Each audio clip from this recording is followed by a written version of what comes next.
Hello students. चलो फिर से मिलते एक नए टॉपिक के साथ in the topic gravitation. Gravitation chapter हम देख रहे थे और ग्रेविटेशन चैप्टर में हमारे दो टॉपिक्स अभी तक बाकी है और पहला टॉपिक है फ्री फॉल, ठीक है, एंड दूसरा टॉपिक है एस्केप वेलोसिटी। तो सबसे पहले स्टार्ट करते हैं हम फ्री फॉल से। फ्री फॉल किसे कहेंगे हम, ठीक है। अभी कोई भी चीज अगर आप ऊपर से छोड़ते हो या कोई ऊपर से जंप करता है तो अर्थ उसको अपनी तरफ खींचती है, ये आप सबको पता है, with the gravitational force.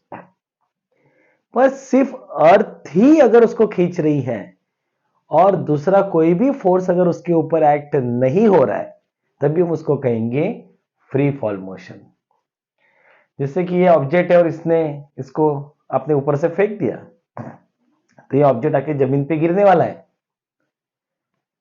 Earth उसको अपनी तरफ खींचेगी by the gravitational force. Earth उसको अपने पास FG stands for gravitational force. और इस फोर्स के अलावा अगर और कोई भी फोर्स इसके ऊपर अगर नहीं लग रहा है तब उसको कहेंगे फ्री फॉल। तो फ्री फॉल को आप लिखेंगे कैसे, अगर आपको एग्जाम में पूछा कि write the definition on free fall, so आप लिखेंगे motion of object under the influence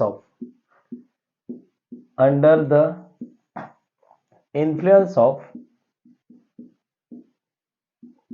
only gravitational force. Only ये शब्द बहुत इंपॉर्टेंट है। Only gravitational force is called as free fall,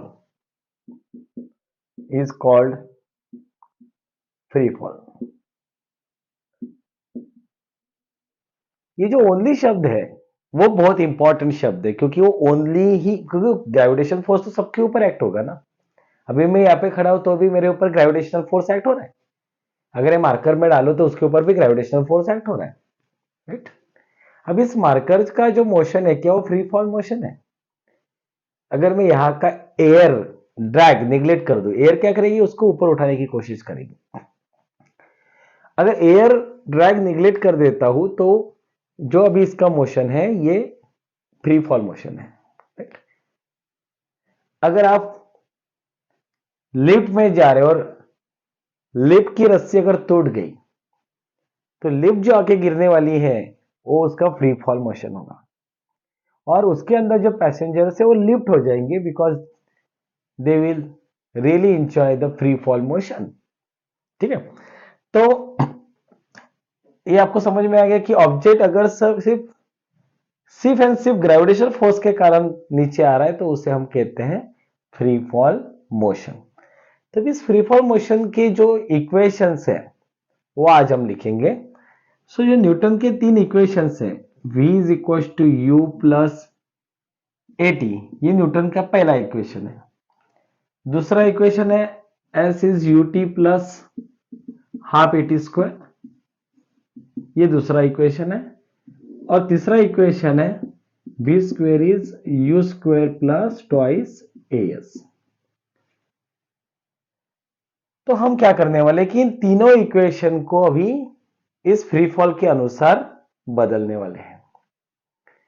तो जब भी मैं कोई ऑब्जेक्ट ऊपर से छोड़ता हूं तो आपको पता होगा कि उसकी जो इनिशियल वेलोसिटी है वो जीरो होती है। जैसे मैंने मार्कर अभी हाथ से छोड़ा तो इसकी जो इनिशियल वेलोसिटी मेरे हाथ में था तो उसकी इनिशियल वेलोसिटी कितनी थी, जीरो थी।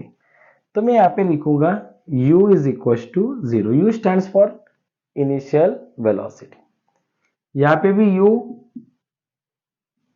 इनिशियल वेलोसिटी, यहाँ पे भी u इनिशियल वेलोसिटी। सो तीनों इक्वेशन में मैंने क्या कर दिया कि इनिशियल वेलोसिटी जो है ऑब्जेक्ट की वो जीरो डाल दी है। मतलब यहाँ पे जो वेलोसिटी थी पहले उसको हम कहते हैं इनिशियल वेलोसिटी और यहाँ पे अभी ग्राउंड को टच करने के बाद जो वेलोसिटी होगी उसको हम कहेंगे फाइनल वेलोसिटी, ठीक है, बाद की वेलोसिटी। u मतलब पहले की वेलोसिटी, एक्सेलरेशन होने के पहले की वेलोसिटी, एंड v एक्सेलरेशन होने के बाद की वेलोसिटी ली जाती है। तो चलो मैं यहाँ पे v इज इक्वल टू लिखता हूं, अभी मैं इस u को जीरो कर देता हूं, ठीक है, क्योंकि इनिशियल वेलोसिटी जीरो है, प्लस अभी जो ये a है, ये a क्या होता है, लीनियर एक्सेलरेशन है a, मतलब बॉडी अगर ऐसे जा रही है तो मैं a लूंगा, ऐसे भाग रही बॉडी तो मैं a लूंगा, पर बॉडी अगर ऊपर से नीचे गिर रही है, नीचे से ऊपर जा रही है, तो हम एक्सेलरेशन a नहीं लेते हैं, तो फिर हम एक्सेलरेशन क्या लेते हैं, तो हम एक्सेलरेशन लेते हैं g, that is called as gravitational acceleration. ये पहले वीडियो में आपको सिखाया हुआ है कि what is mean by gravitational acceleration, multiply by time as it is होगा, तो आपका जो फॉर्मूला है वो क्या बनेगा, v is equal to g t. अगर ऑब्जेक्ट आपका नीचे गिर रहा है, फ्री फॉल में है, तो उसका जो फाइनल वेलोसिटी होगा वो gt होगा, g की वैल्यू हम अर्थ पे लेंगे 9.8, और टाइम के अनुसार फिर वेलोसिटी आपकी बढ़ेगी, पहले सेकंड में 9.8, दूसरे में 9 का 9.8 का डबल 19.6, फिर 29.4, ऐसे ये जो वेलोसिटी है वो क्या हो जाएगी उस ऑब्जेक्ट की, बढ़ते जाएगी।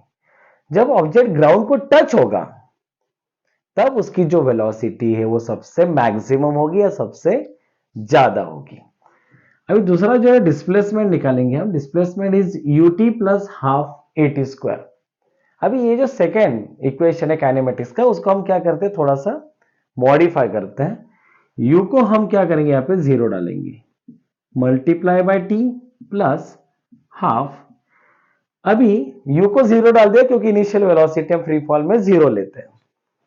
अभी a जो है, इस a को क्या लूंगा मैं, g लूंगा, क्योंकि मेरा जो मोशन है अभी कैसा है, वर्टिकल मोशन है, तो मैं a को क्या कर दूंगा, यहाँ पे g लूंगा, इंटू टी स्क्वायर, तो s is equal to zero into t, zero हो जाएगा, plus half g t square. तो चलो, तो मेरा इक्वेशन आ गया, s इज, जीरो को ऐड करो या सब्ट्रैक्ट करो कोई फर्क नहीं पड़ेगा, so half g t square, ये मेरा इक्वेशन बन गया। अभी जो तीसरा इक्वेशन है दोस्तों हम वो बनाएंगे, और वो होगा v square is u square plus twice a S. अभी u की जो वैल्यू है, फ्री फॉल में जब u की वैल्यू लेते हैं वो क्या लेते हैं, हम जीरो लेते हैं, तो यहाँ पे मैं डालूंगा v स्क्वायर इज जीरो और उसका करूंगा स्क्वायर प्लस ट्वाइस g, और डिस्प्लेसमेंट को क्या कर दूंगा मैं h, या आप s भी लिख सकते हैं यहाँ पे या h लिख सकते हैं, क्योंकि डिस्प्लेसमेंट मतलब क्या हो जाएगा, यहाँ पे हाइट हो जाएगा, सो v square is twice ji H,